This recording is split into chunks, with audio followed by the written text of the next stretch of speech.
muy brevemente también, que no nos pasemos de una hora máximo, unos 45 minutos, una hora, es que hablemos un poco sobre el texto del capítulo 10 del texto de Hottenhorn, que es el que tiene que ver con el derecho hereditario.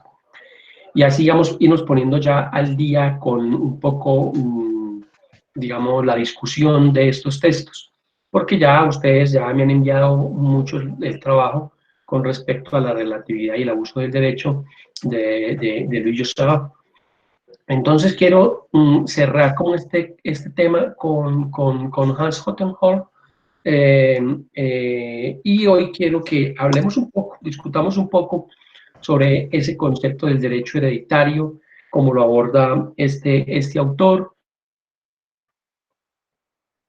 y que discutamos o analicemos qué es la idea en estos espacios, analizar a la mirada paralela de nuestros espacios académicos, ¿cierto?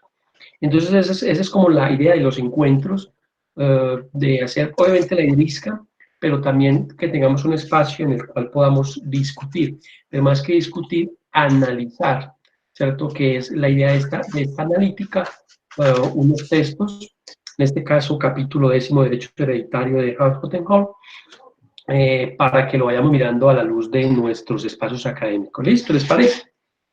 Bien, entonces, quisiera arrancar, digamos, la discusión con un poco sobre ese papel nuevamente en el primer capítulo, digamos, de este capítulo, valga la redundancia, de las culturas sin derecho hereditario y el papel que jugó o jugaba ahí la Iglesia en ese derecho de sucesión. ¿Ustedes cómo lo vieron? ¿Cómo ven ustedes ese derecho, o sea, ese papel de la Iglesia, ¿cierto? Que jugó ahí en el tema hereditario un papel muy importante. ¿Cómo ven ustedes ese papel en el tema del derecho hereditario? A ver, pues la Iglesia siempre nos ha acompañado en todo momento, en el transcurso. En nuestra cultura, por ser de Occidente, siempre tenemos ese arraigo, nuestro deber católico y cristiano, y el acompañamiento de la Iglesia ha sido muy fundamental en la historia. En cuanto a la parte de lo que tiene que ver con la parte de derecho de sucesión, pues vi que pues, grandes, digamos que reyes o personas, o de pronto las personas del común, ellos querían ganar sus indulgencias para la vida eterna. Entonces empezaron a ceder ciertas propiedades a la iglesia, que es lo que más me acuerdo de la lectura, que va encaminada a esa parte. Entonces la iglesia empezó a recibir determinado número de propiedades y de acuerdo a esto, pues las personas, los príncipes, todas esas personas, pues en la otra vida, pues donde todos, recibían sus perdón de sus culpas. Es lo que no sé, tengo que mirar más acá, pero fue lo que alcancé como a mirar de esta parte.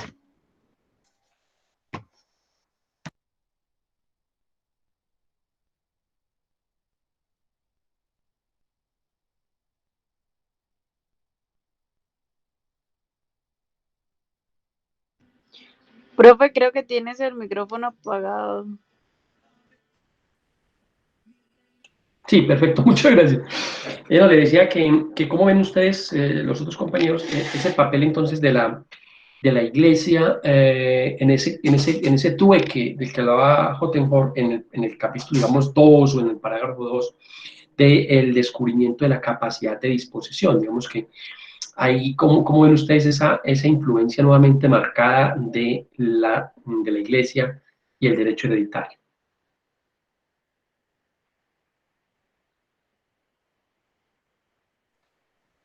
Profe, tal cual así como lo dice Luis, es la parte que yo también llegué a comprender. Es un trueque que hacía la iglesia con las personas.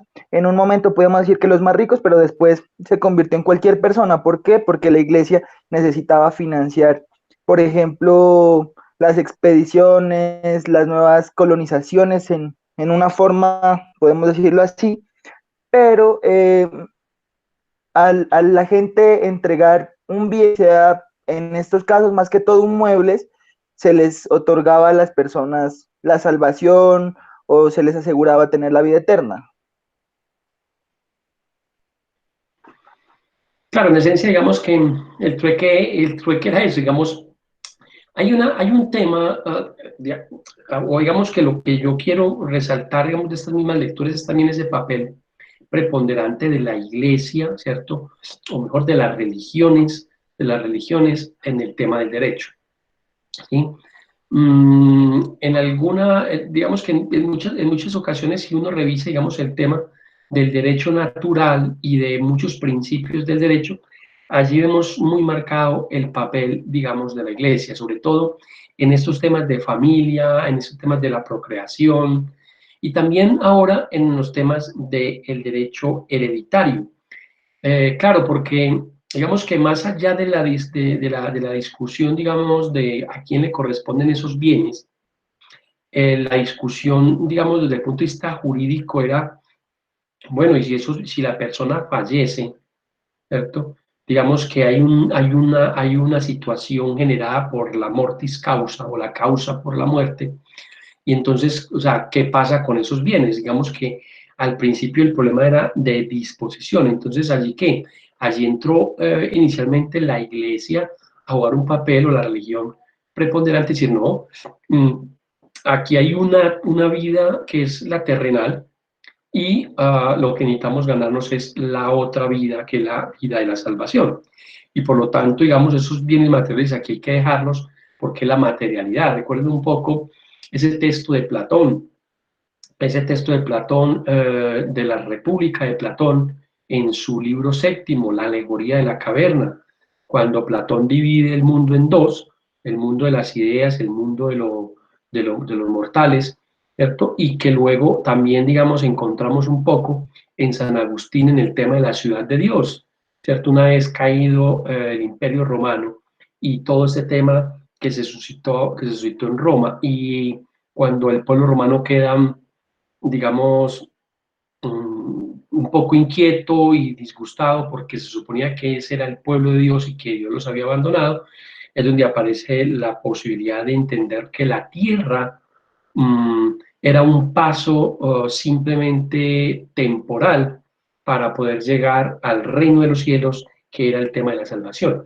Y en esa dinámica, en esa lógica de los dos mundos, es donde entonces también entra a jugar un papel el tema de la herencia. O sea, si usted ya vivió su vida aquí en la tierra y ahora pasa a un segundo plano de su vida, que es la vida espiritual, pues usted no necesita los bienes que tenía en la tierra, por lo tanto esos bienes, pues debería dejarlos a la iglesia. ¿Para qué? Para que la iglesia pudiera seguir haciendo su labor y su papel.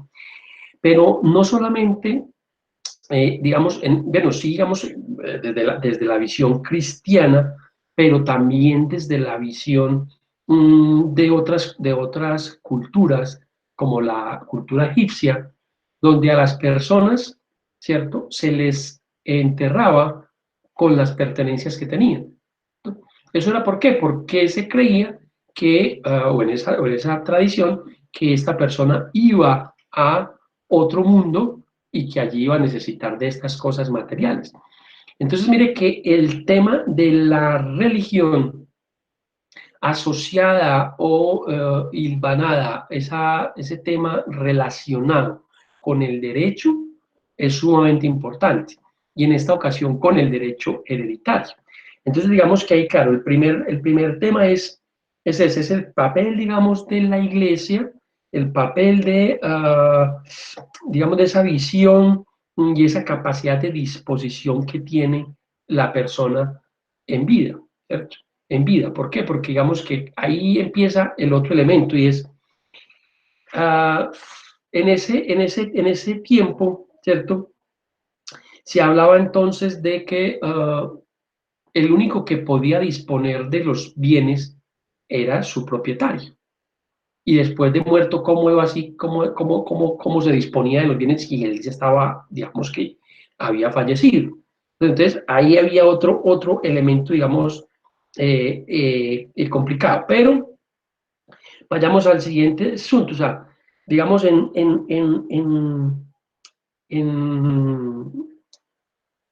Roma, ¿cierto? En Roma, el problema también estaba con la estirpe.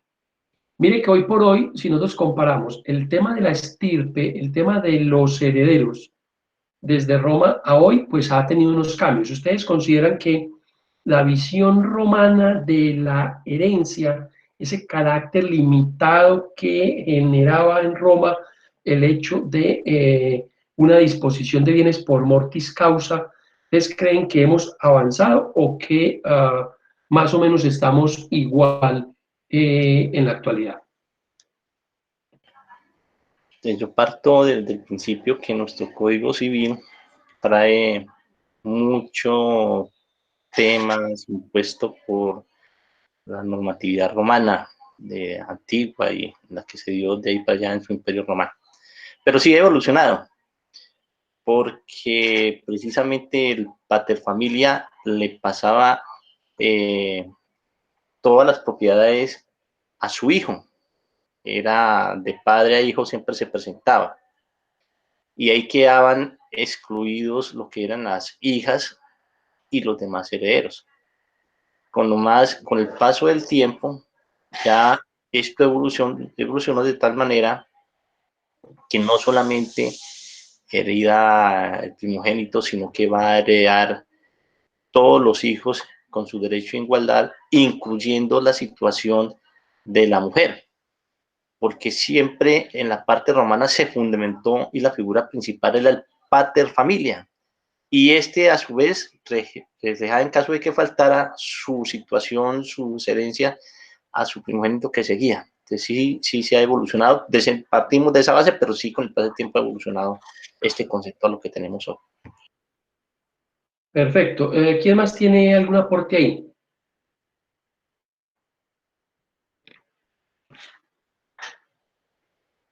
María Camila, Camilo.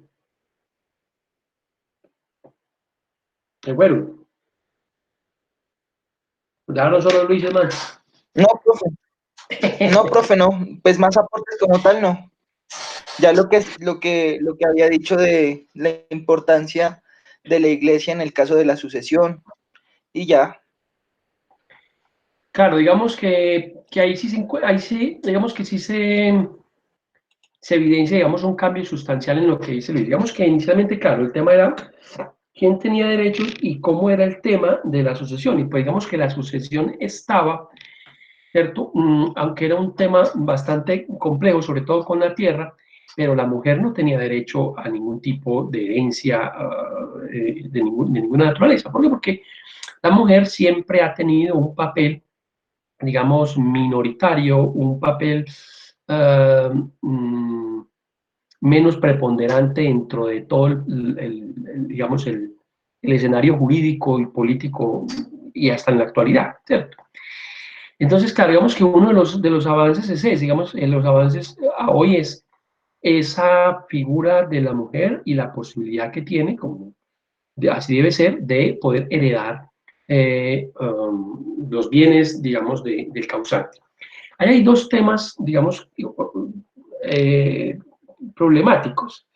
El primer tema tiene que ver con el asunto de las herencias, ¿cierto? O del derecho hereditario que llamamos ab intestato o una herencia sí, una herencia dejada mediante testamento. Claro, en ese momento, digamos, el tema del testamento, pues generaba grandes dificultades, porque no, digamos que si había testamento, pues por lo menos había una voluntad, ¿cierto? Una voluntad de aquel que previo a su fallecimiento podía dejar. El problema surgió y surgía era con los bienes de un acervo hereditario ab intestat o sin testamento, o sea, lo que nosotros llamamos hoy en día una sucesión intestada, ¿cierto? Sin testamento. Digamos que ahí era el tema conflictivo para el derecho. Entonces la pregunta ahí era, ¿qué hacemos? O sea, este tipo no dejó ningún testamento, no dijo nada.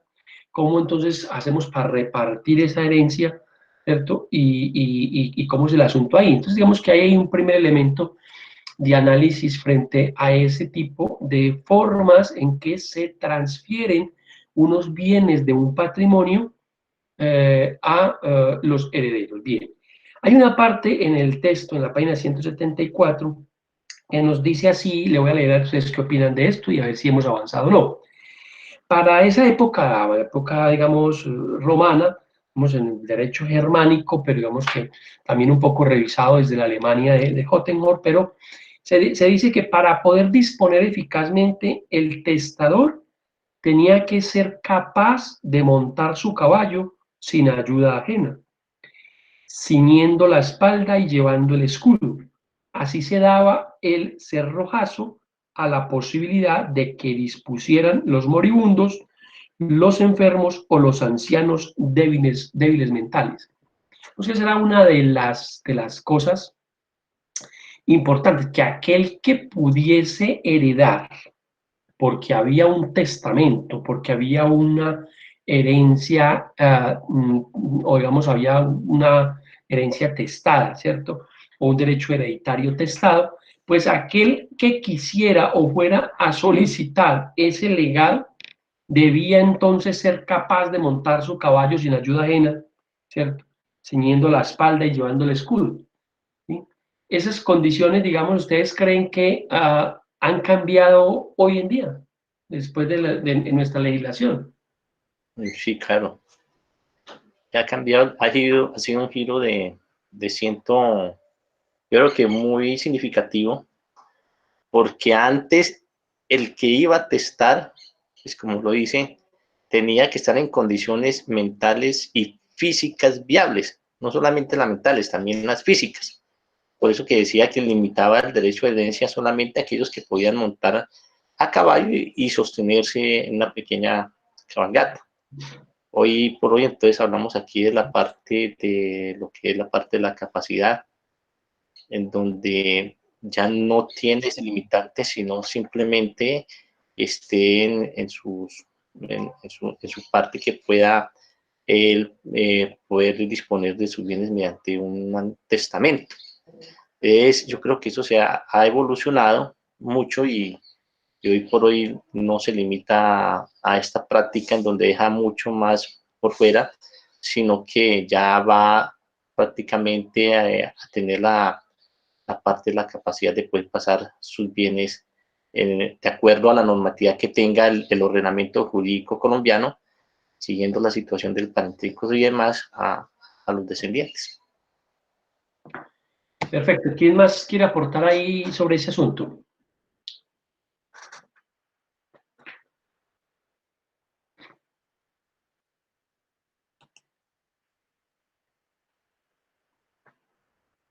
Las chicas se fueron.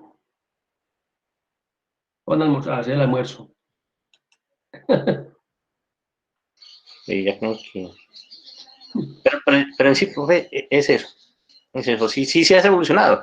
Es más, cuando antes los germánicos no tenían el derecho de herencia. Simplemente se moría el señor y por sí solo la herencia recaía en sus descendientes. Entonces ya después con el paso de tiempo y viendo que ya se incorporó la parte del derecho a la persona, las condiciones de capacidad y toda la situación, entonces ya se dieron cuenta que mediante esa figura ya se podía transmitir la situación de la herencia. Es como un avance evolutivo del concepto de lo que es el derecho de propiedad basado actualmente en la libre autonomía. Sin embargo, pues también está limitada por las leyes de orden público, en donde especifica que en cierta medida tiene que destinar eso a sus descendientes. Entonces, ya eso ha evolucionado completamente la parte del concepto hereditario. Claro, digamos que hay dos cosas importantes. La primera es que efectivamente la evolución que ha tenido, digamos, el derecho hereditario desde Roma a la actualidad, pues digamos que tiene muchos componentes importantes. El primero es esa posibilidad de hacer un testamento y digamos que la capacidad para poderlo hacer. Lo segundo es no solamente el hecho de poder dejar testamento, sino que una herencia, ¿cierto? O una sucesión intestada, sin testamento, pues hoy por hoy digamos que se puede resolver de acuerdo con la ley. En ese tiempo, digamos, era un poco más, no solamente, digamos, estaba en el código, pero también había múltiples interpretaciones. Sobre todo, habían muchas trabas para que la gente pudiese heredar, para que la gente pudiera, digamos, que tener esos bienes que le correspondían por el fallecimiento de su familiar. De hecho, el fideicomiso familiar, ¿cierto? O el Annenberg, que llaman ellos, que llama Hottenhot, el Annenberg, era una forma de limitar sobre todo el tema de la tenencia de la tierra, que ha sido un elemento fundamental, digamos, en todas las luchas de las clases sociales. Y hoy por hoy también en este país nuestro, el tema de la tierra sigue siendo tal vez uno de los elementos pilares para que se desate la guerra interna que tenemos y las grandes desigualdades que hay. Pues entonces en esta época tampoco era, digamos, diferente, y para evitar, digamos, o mejor, para ponerle límites al ejercicio de poder heredar tierra, entonces se tuvo el fideicomiso familiar, y era una forma, una institución fideicomisaria que tenía por objeto poner eso, trabas a la capacidad de disponer de la tierra por parte de un miembro de la familia, ¿cierto? Era también incluso una imposibilidad de enajenar el bien, había que pedir permisos para hipotecarlos, etcétera, etcétera. Entonces, digamos que poco a poco ese tema de la herencia, el derecho hereditario o de la sucesión, ha ido ganando, digamos, en el tiempo, ha ido ganando posicionamiento y ha ido ampliándose la posibilidad desde el punto de vista legal de poder heredar. Pero también hay otro elemento ahí que hablaba Fernando, y es, claro, esa capacidad de disponer eficazmente del testador, como aquel que puede montar bien a caballo, ¿cierto? O que no fuera un enfermo o un anciano o un débil de mente. Digamos que ese tema de la capacidad sigue estando hoy presente. Para poder usted hacer un testamento debe estar obviamente en todas las capacidades. Pero digamos que el tema de la capacidad del individuo, ¿sí? Va permeando todas las acciones y los negocios y actos jurídicos que haga el individuo. O sea, para casi todos los actos de carácter jurídico se requiere tener capacidad. Entonces esto era también un poco limitante, ¿cierto? Para poder hacer el testamento, que era la situación de la capacidad. Entonces, aquí pues hablan ya de una capacidad física y ahora hablamos de una capacidad, digamos, de carácter psíquico. Hoy por hoy, pues digamos que si una persona padece algún tipo de problema de carácter psíquico, o ha sido declarado una interdicción, o ha sido declarado por sentencia judicial como dilapidador de los bienes, etcétera, eso no es óbice para que los herederos de esa persona, una vez fallezca, puedan entonces heredar los bienes de esta persona que no tenía capacidad. Lo que sí no podría hacer es, al no tener capacidad, ¿cierto?, hacer un testamento o generar una herencia intestada, ¿cierto? Bien. El otro tema también es con respecto a la mujer. Tenemos un gran avance con respecto a la posibilidad de heredar de las mujeres. Pero incluso esa capacidad hereditaria en Roma no solamente era para aquel que disponía, ¿cierto?, a través del testamento sus bienes, sino para quien tuviese el derecho de recibirlos, quien también debía que tener capacidad de poder recibir esos bienes y poderlos administrar. Hoy en día la cosa ha cambiado, incluso se privilegia, mejor, no tanto privilegia, pero mejor se protege, se garantiza a las personas que tienen discapacidades el derecho hereditario. Vamos a poner el ejemplo del tema de las pensiones. Entonces, viene que, digamos, usted está pensionado y ese derecho de la pensión, que es muy discutible porque la pensión es un recurso que usted recibiría por su trabajo, pero claro, como este trabajo es un trabajo de familia y la familia es un eje fundamental, como lo vimos en el capítulo anterior, entonces se privilegia a esa familia para que pueda heredar. Pero incluso si la persona tiene más de la mayoría de edad, ¿cierto? Y no tiene los 25 años y está estudiando, puede recibir esa pensión, ¿cierto? Como dice Camilo. Entonces, mire que se privilegia ¿qué? Antes a quien tiene una dificultad o que tiene una posición desventajosa, que tiene una condición de vulnerabilidad mayor, a diferencia de ese derecho romano. Y mire que ahí sí hay tres cambios, por lo menos muy fundamentales, ¿cierto? Muy fundamentales en el derecho de herencia en la legislación, digamos, moderna, ¿cierto? Bien. Hay aquí otro elemento que digamos, también, digamos, este es un elemento que les voy a plantear, que hoy sigue siendo casi igual, aunque supongo que las causales son diferentes, pero es el tema de la legitimidad para heredar, no desde el punto de vista consanguíneo, sino desde el auténtico heredero, que es aquel que tiene la posibilidad de disponer sin perjuicio de los hijos cuando estos habían observado una conducta manifiestamente reprochable, ¿sí? O sea, que quien me cuenta un poco sobre ese tema, digamos que es lo que nosotros en el argot popular hemos escuchado, que es desheredar a un hijo. ¿Sí? ¿Se han escuchado esa expresión? ¿Sí?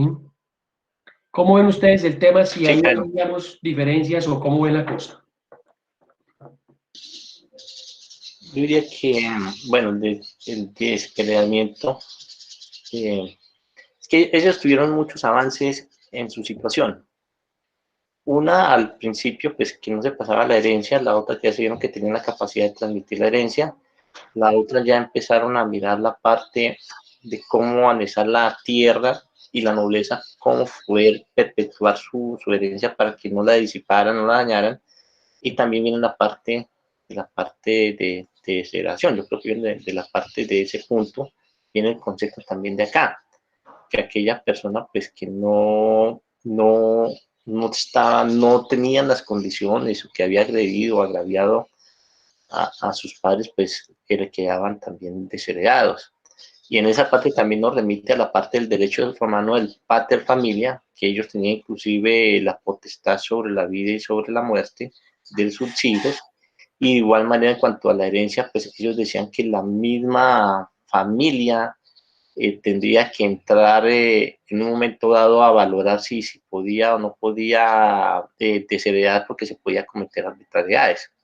Entonces, esta parte también pues se dio en este concepto en donde el causante, o sea, el testador, pues podía desheredar un hijo, pero ya viene de acuerdo a la parte como propia, como él en su concepto, y que pues en ese tiempo pues no tenía como yo veo cómo tenía su control para ver si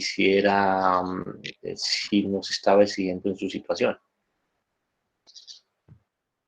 Sí, perfecto. Digamos que es un poco eso, sí, un poco esos cambios, digamos que, aunque hubo límites al tema de la herencia, también hubo, digamos, regulaciones y hubo, digamos, marcos jurídicos importantes, ¿cierto?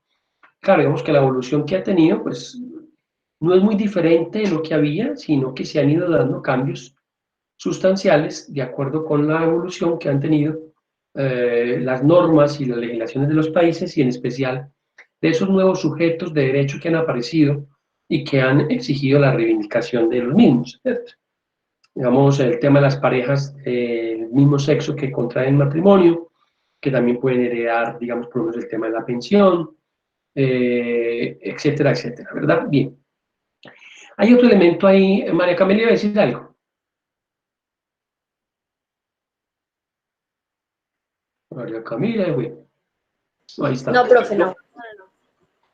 Bien, hay un asunto y era, ustedes recuerdan el tema de la Revolución Francesa.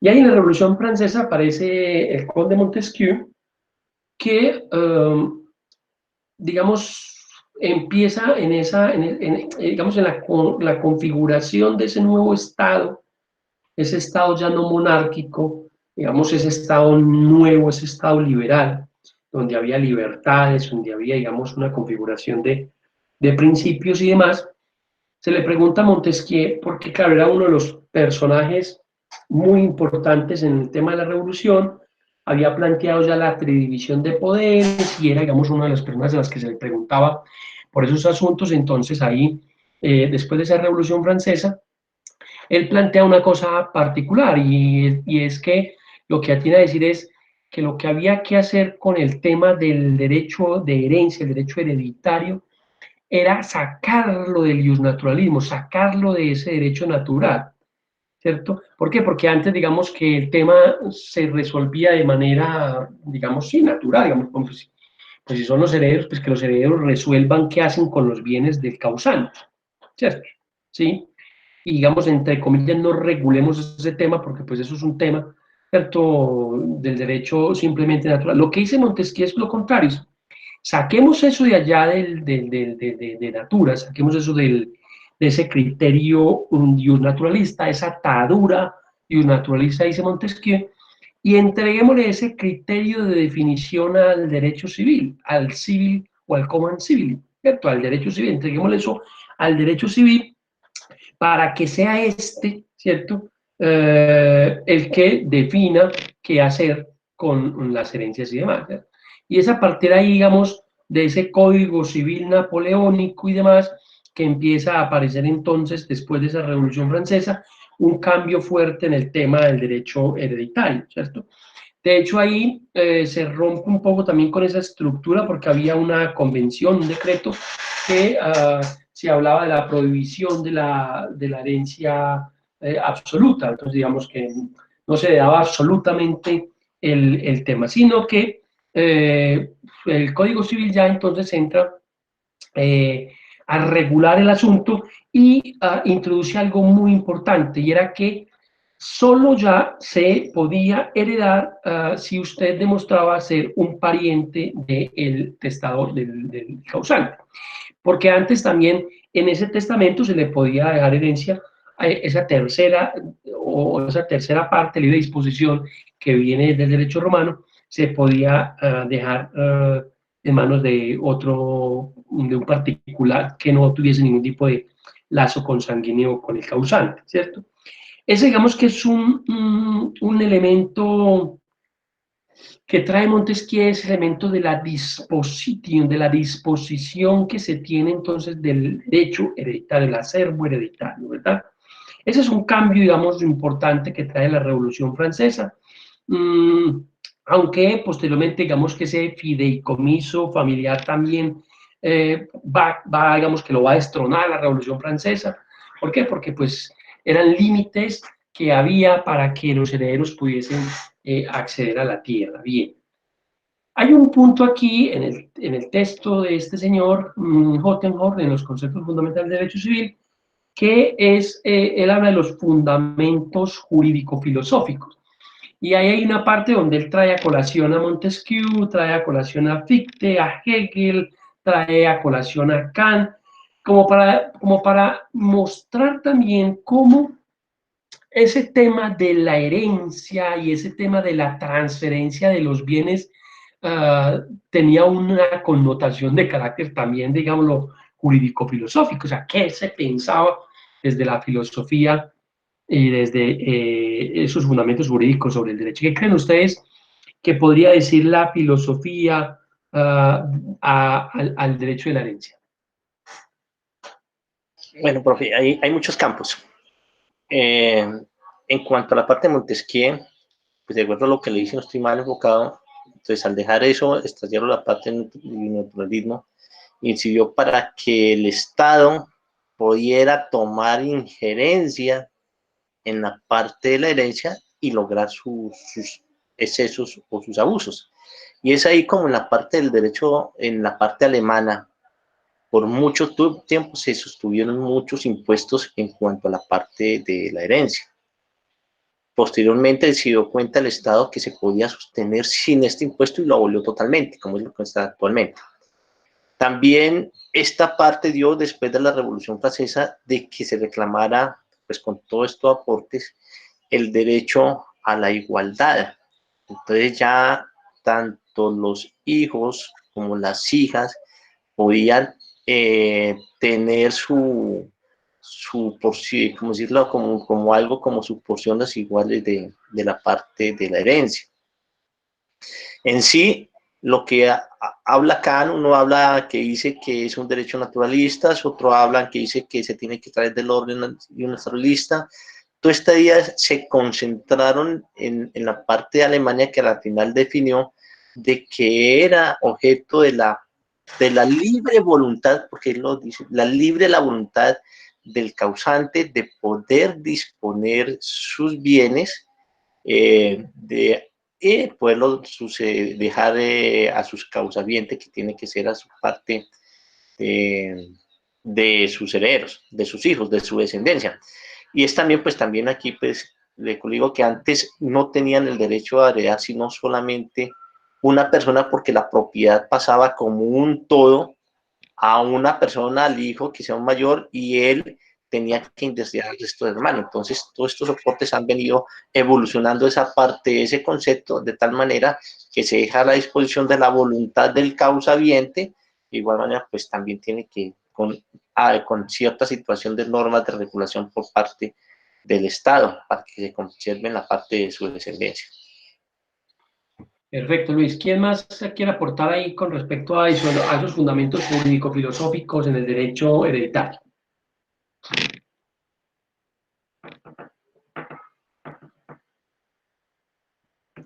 Camilo, María Camila. Yo creo que ahí hay como fallas en el sistema, algo así se debe estar presentando. Bien, no. Profe,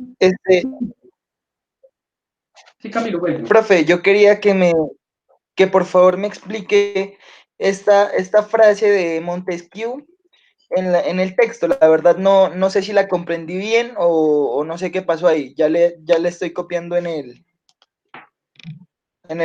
texto, en el chat de la videoconferencia.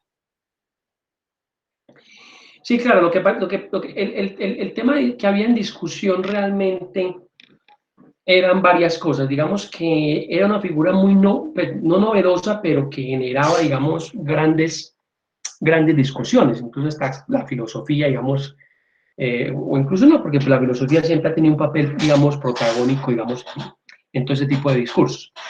Ahí el asunto eran varios, bueno, varias preguntas. Una era, ¿le dejamos esto al derecho natural? ¿Cierto? Pues Montesquieu dice, no, esto no le puede dar del derecho natural, o sea, esto hay que entregárselo al Estado para que lo regule a su gusto. ¿Cierto? Si se lo dejáramos al derecho natural, pues lo lógico es que los hijos hereden a los padres.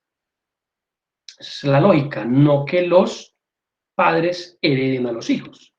O sea, digamos que para Montesquieu en ese momento era una discusión de carácter más lógico. O sea, pues es que esto no puede ser de los hijos para los padres, ¿no? Si el hijo falleció, pues si no dejó descendencia, pues no heredan, digamos, en lo que llamamos nosotros hoy por hoy el orden ascendente. ¿Cierto? Recuerden que en nuestra legislación actual hay órdenes hereditarios, ¿cierto?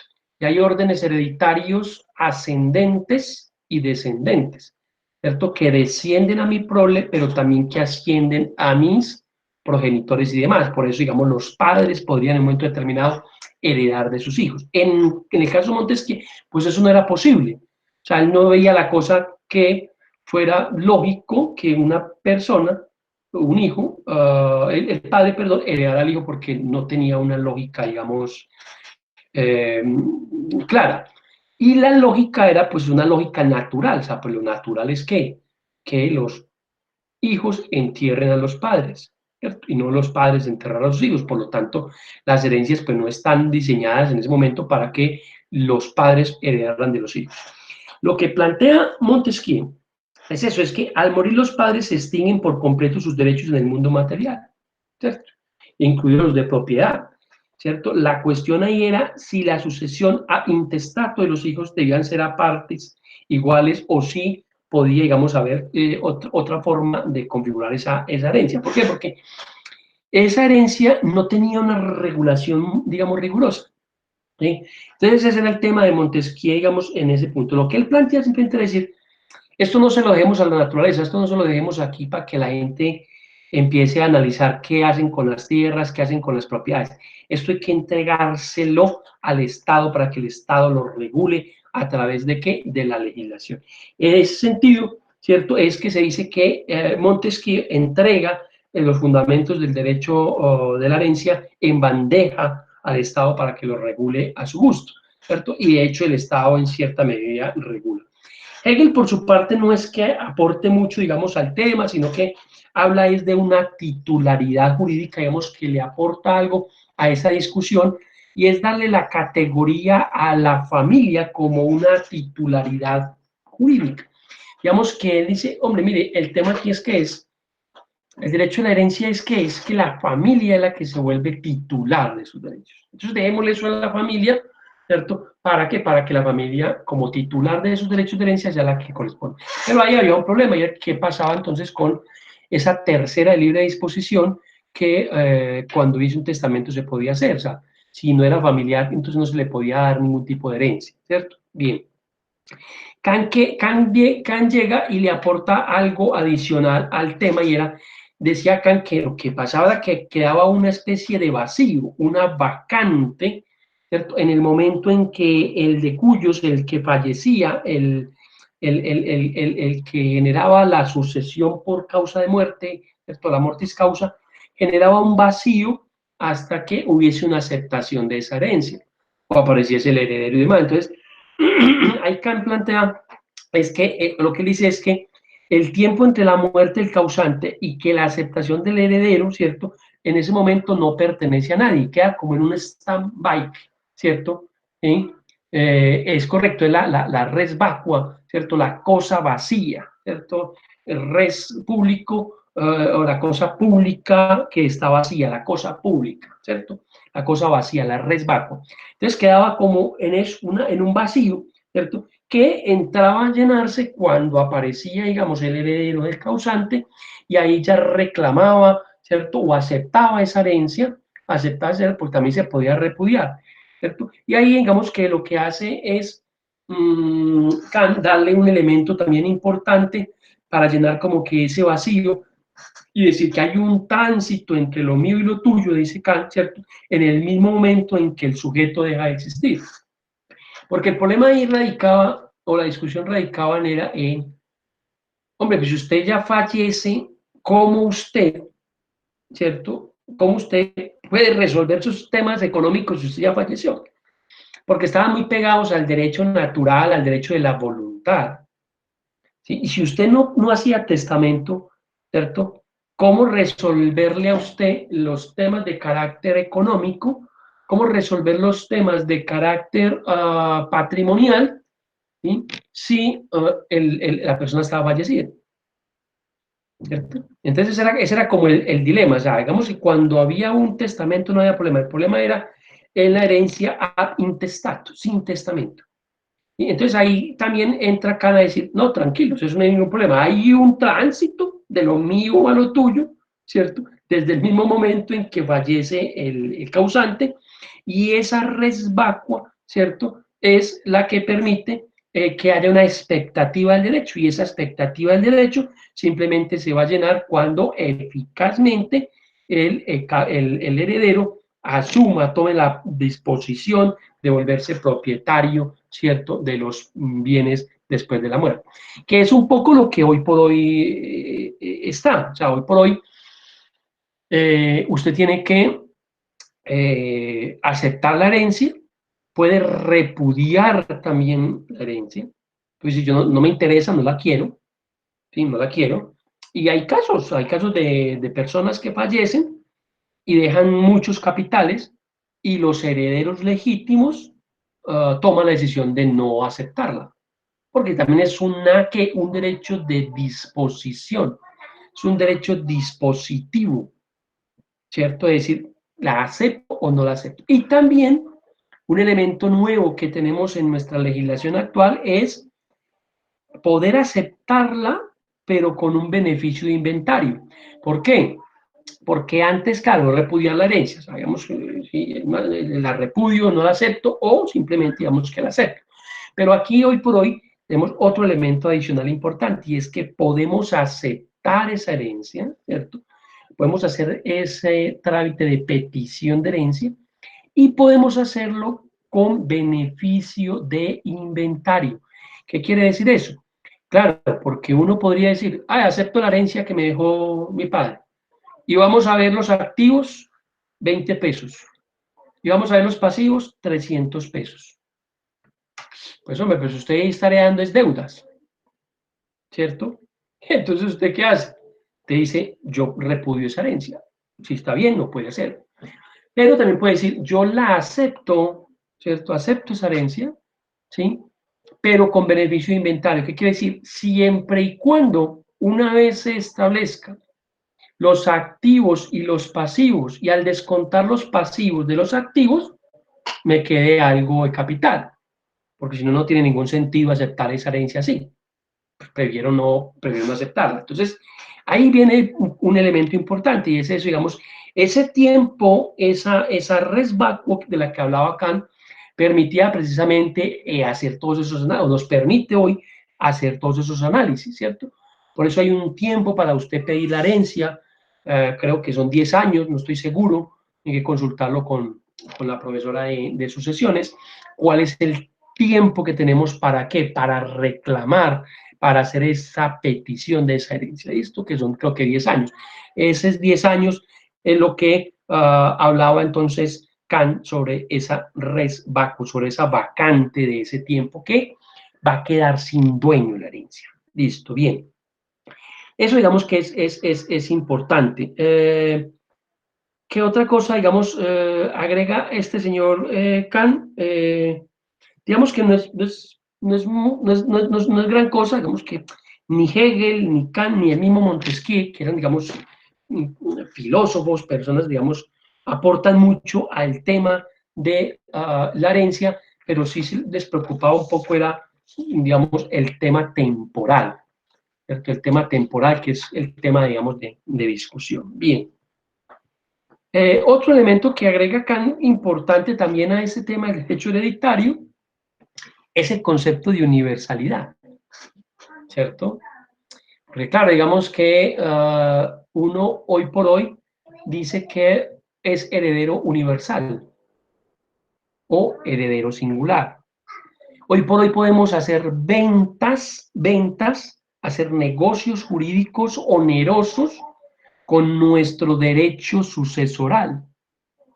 Nosotros vendemos nuestra posición como heredero legítimo dentro de las líneas o los órdenes sucesorales.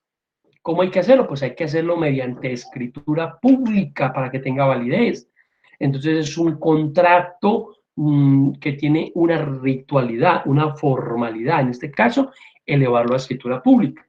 ¿Sí? X es el heredero de Y, y yo Z, que no tengo nada que ver ni con Y ni con X, le compro a Y los derechos que tiene sobre Z, ¿cierto? Sobre X. O sea, compro esos derechos hereditarios y paso a ocupar el papel de heredero. Pero después de Kant, o Kant plantea el tema de poder heredar a título universal. O sea, ser yo heredero de una universalidad de derechos y de patrimonio, digamos que patrimonio no solo, pero digamos que esa universalidad de derechos. Ese es otro, digamos, de los elementos que aporta Kant, digamos, a esa discusión de la universalidad digamos, de la sucesión a título universal. Bien. ¿Qué más encontramos en ese texto? Un poco el asunto de la propiedad, ¿cierto? Y la herencia como derecho fundamental, ¿sí? ¿Qué recuerdan un poco de esa parte? Es que era un derecho fundamental propio de los hombres, un derecho humano que tenía toma ese carácter con el de que puedan disponer de sus bienes de acuerdo a a la libertad y a la autonomía. Claro, digamos que ahí el tema seguía, digamos, estando un poco ligado a la posibilidad de hacer testamento. Digamos que el derecho hereditario desde el código romano y desde la legislación misma alemana, el problema no estaba mucho en la herencia testada, ¿cierto? Una sucesión testada, ¿sí? Claro, digamos que el concepto de Marx después viene, digamos, una parte que él trabaja, que son los socialistas, ¿cierto? Y sobre el tema de la herencia, un poco apoyados, digamos, en los textos de Marx. Pero aquí, digamos, en el tema del derecho fundamental, era que ese derecho fundamental estaba muy enmarcado, pero al hecho y a la capacidad, no, a ese reconocimiento de la personalidad moral y libre del individuo. Ese individuo que puede tomar decisiones, que puede manifestar, ¿cierto?, un acto de voluntad a través de ¿qué? Del testamento, y eso era fundamental. El problema radicaba en la herencia ab intestato. Ese sí era, o sea, ahí es donde surgió la mayor dificultad, porque decía, bueno, después de muerto, ¿cómo vamos a resolverle y cómo vamos a decidir por él si ya murió? Entonces, digamos que el hombre era reconocido y tratado, ¿cierto?, como un individuo singular, libre, era autónomo, y por tanto ese individuo tenía unos derechos y esa voluntad del ciudadano vivo que ostentaba esa propiedad y que podía disponer de ella, lo hacía, ¿cierto?, incluso mortis causa, o sea, después de la muerte lo podía hacer. Eso, digamos, que también es otro elemento importante que traen ahí con Kant con el tema de la previsión y demás. Entonces, digamos que ahí encontramos un elemento valioso que era ese derecho hereditario como un derecho fundamental. Hoy por hoy podemos decir que, si bien no aparece el derecho de la sucesión como un derecho fundamental dentro del texto constitucional, digamos que no lo podemos ubicar fácilmente dentro de los artículos del 11 al 41, no lo podemos ubicar dentro de los principios de la Constitución Política, artículo 1 al 10, pero sí muy relacionado con otro tipo de derechos que han sido catalogados como fundamentales por conexidad por la Corte. Ejemplo, el derecho a la seguridad social. Entonces, digamos que tiene uno derecho también a que heredar de el padre o el que sea esa pensión, ¿cierto? Entonces, digamos que en ese sentido ese derecho hereditario también va permeando todo ese tema de los derechos fundamentales, en especial el derecho a la igualdad, ¿cierto? Un derecho a la igualdad que es el poder recibir también en condiciones de igualdad como heredero ese derecho. Bien. Finalmente hay dos partes más y ahí digamos que terminamos, es un poco sobre la función social y liberal de la herencia en el numeral 10 del texto, ¿cierto? ¿Sí? ¿Qué me cuentan un poco sobre eso?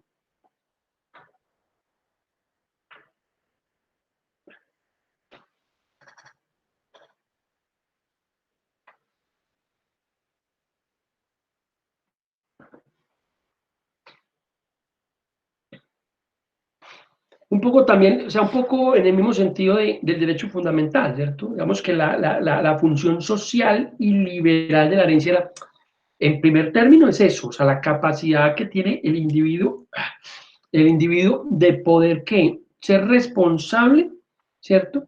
Y poder resolver sus problemas de manera legítima, en especial con sus deudas, o sea, que las deudas que esa persona tuviese, ¿cierto?, pudiesen ser pagadas también. ¿Sí? Porque imagínense entonces un individuo con muchos capitales, pero las deudas, ¿quién las paga? Entonces también esa herencia cumple esa función social, ¿cierto? De poder pagar las deudas, ¿sí? Digamos que poder cancelar con su patrimonio esas deudas era importante, ¿sí? Y lo otro es que este derecho siempre ha tenido lo que llaman las legítimas, ¿cierto? O ha sido, digamos, la forma en que se ha establecido cómo repartir la herencia. Lo llamaban las legítimas rigurosas, que eran que hoy por hoy las tenemos también, y que fue producto de una modificación el año pasado. Antes eran entonces, se dividía la herencia en 4 partes, 2 les correspondía a los herederos legítimos, la otra era una que acrecentaba y la otra de libre disposición. Ahora entonces quedan 2 de libre disposición, y digamos que ha habido unas modificaciones en las formas de repartir esa herencia. ¿Listo? Bien. Y finalmente, finalmente, digamos que el texto trae, digamos, unos puntos débiles de la garantía constitucional, es un poco más la importancia, digamos, de la regulación constitucional de la herencia, digamos, en Alemania, y etcétera, etcétera. Digamos, en términos generales, es un texto, digamos, capítulo de los más largos, tal vez, que vimos ahí de Hottenhor, pero que, digamos que nos trae elementos importantes que nos ayudan a hacer un parangón, nos ayudan a hacer una comparación entre nuestro derecho actual de la herencia y nuestro derecho, y el derecho romano a la herencia. Finalmente, una última apreciación. ¿Cómo ven ustedes el texto? ¿Qué digamos, comentario podrían hacer con respecto a este texto y el derecho de sucesiones que ustedes están viendo hoy por hoy? Un comentario de cada uno, ver y ahí terminamos. No, sí, pues en cuanto a sucesiones, ahí se distingue muy bien en cuanto a la historia. Aquí nos está dando es la historia de cómo fue evolucionando el derecho de herencia desde sus inicios. Estamos hablando desde el punto de vista alemán, que fue Hans Hattenberg, es alemán, alemán, si no estoy mal. Y él empezó a relatar desde sus inicios la situación del concepto de herencia, cómo fue evolucionando con el paso del tiempo, desde la situación de la edad antigua, la edad media, cuando tenía derecho de herencia, cuando ya se presentó, cuando no había capacidad, cuando ya había capacidad, cuando tenía que suceder, y cuando ya se perfeccionó el derecho de herencia alemán. Y hace un recuento en cuanto a la parte de lo que tiene que ver de la parte romana, de la parte germana, de la parte francesa, de la parte alemana, que es lo que, pues, todos estos conceptos fueron cimentados, lógicamente, pues, con su evolución en nuestro Código Civil, y desde ahí la legislación colombiana ha venido en su proceso de evolución en la parte de derecho de herencia. Es más, ahí habla de cómo actualmente, cómo hay igualdad entre los hijos, ya sea hijos legítimos, por fuera del matrimonio, entonces hay una igualdad en sus herederos que ha sido propia de la evolución, también de igualdad a las parejas del mismo sexo que tienen el derecho de heredar, pues en este caso la pensión y sus cosas, y le dieron las mismas prerrogativas que un matrimonio igual. Entonces, esto ha evolucionado, o sea, sí concuerda la parte histórica con la que tenemos actualmente, lógicamente con su evolución y desarrollo que se ha tenido en el concepto a nivel mundial y en el concepto que ha tenido aquí en la vida de lo que es la parte jurídica y legislativa de la concesión de la herencia en Colombia. Bien, ¿quién más quiere aportar en el texto, en el análisis del texto?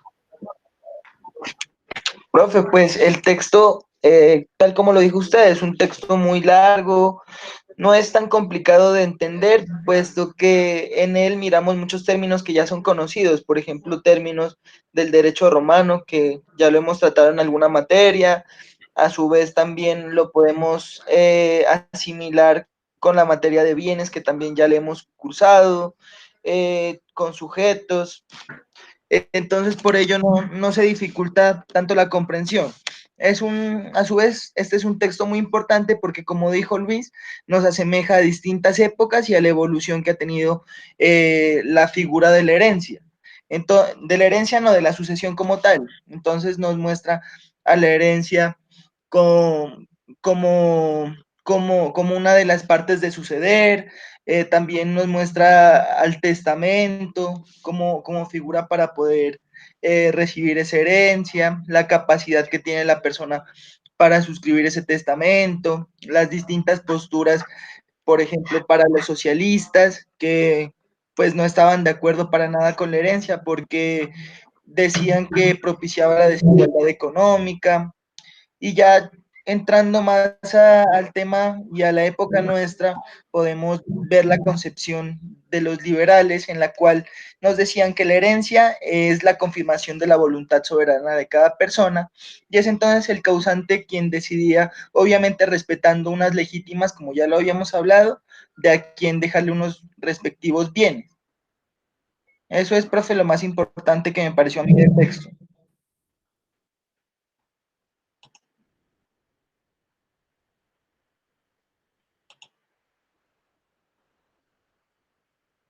Se te fue la voz, Camilo.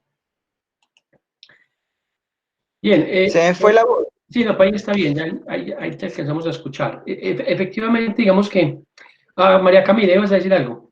Ever. Aquí está como entrecortada la señal. Se escucha, se le fue la voz a Camilo. No lo ¿Qué reflexión tienes tú, María Camila, del texto? Bueno, de que ella parte de la historia, pues aquella donde nos cuentan cómo por diversas culturas el derecho de herencia, bueno, el derecho sucesoral se venía dando y el cual traspasa, digamos, de persona a familias. También es muy importante tener en cuenta que ello parte del fundamento del hecho biológico del hombre al momento del fallecer y siendo esto como elemento sustancial para transmitir el patrimonio del causante a sus causavientes. Entonces, como nuestros compañeros ya han dicho, pues estoy de acuerdo con ellos. También aparte de esto, hoy en día pues ya tenemos un poco más reglamentado, un poco más coordinado en nuestra ley el derecho de sucesiones y hereditario. Pues aquí pues en este semestre lo hemos estado viendo con la profesora Felizola y pues pienso que se han hecho como los acuerdos, las ideas se han podido fragmentar mejor y se han puesto como la reglamentación de acorde a los requisitos que se tiene hoy en día que tener o revisar para pues, proceder ante una sucesión. Entonces, pues ha sido muy fácil poder conocer el texto, estudiarlo y pues no sé, creo que ya es Bien, perfecto. Y a ver qué nos cuenta. Pues, profe, estando acorde con mis compañeros, pues podemos analizar que en el texto se muestra una evolución histórica del derecho de sucesión, del derecho de herencia, donde, bueno, empiezan a hablarnos de que este es un hecho biológico y bueno, que si nadie falleciera, esto no tendría sentido, ¿no? Me parece interesante cómo el texto empieza a explicarnos sobre figuras que existieron en la antigüedad, que existieron hasta hace pocos siglos, como por ejemplo el mayorazgo, que existió acá en América hace unos siglos, cuando se habla del fideicomiso, que es una figura que en la actualidad todavía se puede usar, que aparece en nuestra legislación, en nuestro código. Bueno, el Arenberg, ¿cómo era que se llama? Bueno, o sea, nos muestra la evolución del derecho patrimonial. No sé si fue ahí donde leí que en algún lado citan a Rousseau, donde dicen que la primera persona...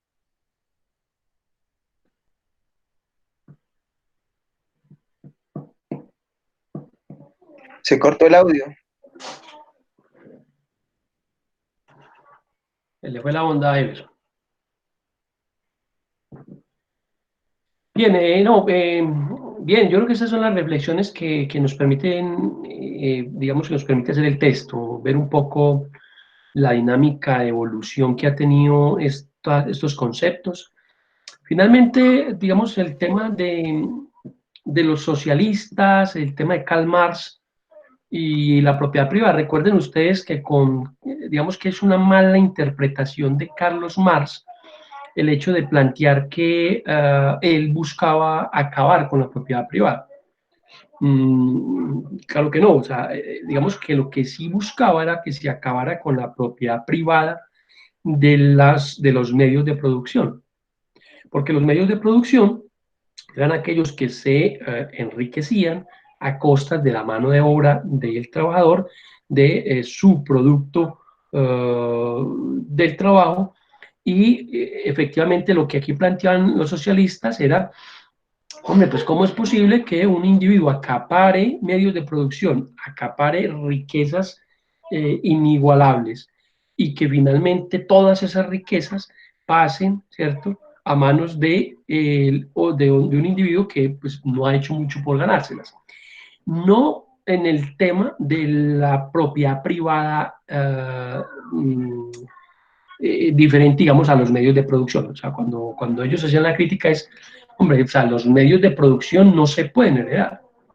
Entonces, digamos, el tema empresarial, todo este asunto no se debería, según ellos, heredar. ¿Por qué? Porque eso generaba desigualdades, eso generaba dificultades en la concreción de derechos a la igualdad, de una sociedad más justa, y seguía haciendo una sociedad más inequitativa. Digamos que eso es lo que ellos plantean de, hombre, hereden ciertas cosas, pero no el tema de los medios de producción. ¿Por qué? Porque los medios de producción deben ser públicos, deben ser para todo el proletariado, para que todo el proletariado pueda acceder a los medios de producción y de esa manera, con su trabajo, poder solucionar sus problemas de carácter fundamental, de carácter básico, como la vivienda, la educación y demás. Entonces, digamos, como la crítica que también pues, planteaba sobre el derecho hereditario. Bien, esa era pues como la idea, y conversamos un poco sobre este texto. Ya he recibido algunas idriscas sobre el primer texto de José Ra. Entonces la idea es que, digamos, que podamos volvernos a encontrar para que discutamos ese texto, que ya sería entonces hacia el mes de mayo, podría ser entonces el día 4 de mayo, o sí, el 4 de mayo podríamos entonces encontrarnos. ¿A las 10 les queda bien o a las 11? A las 11, profe. A las 11.